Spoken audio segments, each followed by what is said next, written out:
আজকে মুসলমানের নওজোয়ান ভাই,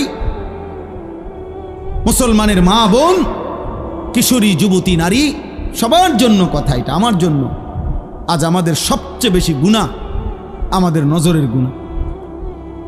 আর এই নজরের কারণেই ধীরে ধীরে প্রত্যেক মানুষ যখন চোখ দিয়ে গুনাহ করে, এই মোবাইলে নারী দেখে, ছবি দেখে, উলঙ্গ দৃশ্য দেখে, হারাম নাজায়েজ ছবি দেখে, রাস্তায় দেখে বেপর্দা বেহায়া নারী দেখে, নিজের আত্মীয় স্বজনের থেকে হোক আর রাস্তার মহিলা হোক, প্রত্যেক মানুষের চোখে যা দেখে হারাম, তা অন্তরে আইসা জমা হয়।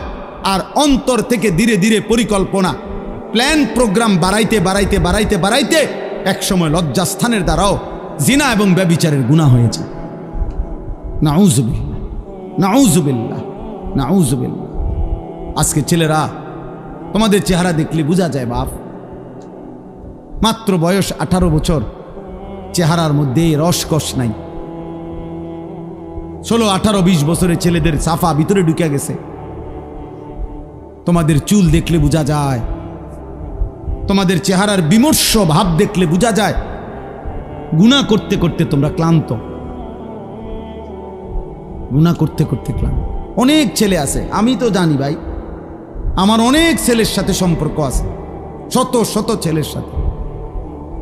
ওরা নিজেরাও বলছে, হুজুর মাঝে মাঝে গুনাহ করতে করতে ক্লান্তি, অর্থাৎ মোবাইল দেখতে দেখতে আর ভাল লাগে না, তো এমনি হাত টানা দিয়া মানে শুধু শুধু টানতেছে, মানে আর ভাল লাগতেছে না, ও কি করবে? আহা, তার জবান দিয়া তো আল্লাহর নাফরমানের শয়তান তারে এমন মোহর মারিয়া দিছে, 2, 4, 10 ঘন্টাতে তো এই নাফরমান মোবাইলের এই দৃশ্যগুলো ছাড়া, মোবাইলের আর বন্ধুদের আড্ডা ছাড়া একটা বার তার মুখ দিয়ে আল্লাহ এই শব্দটাও বাইর হয় না।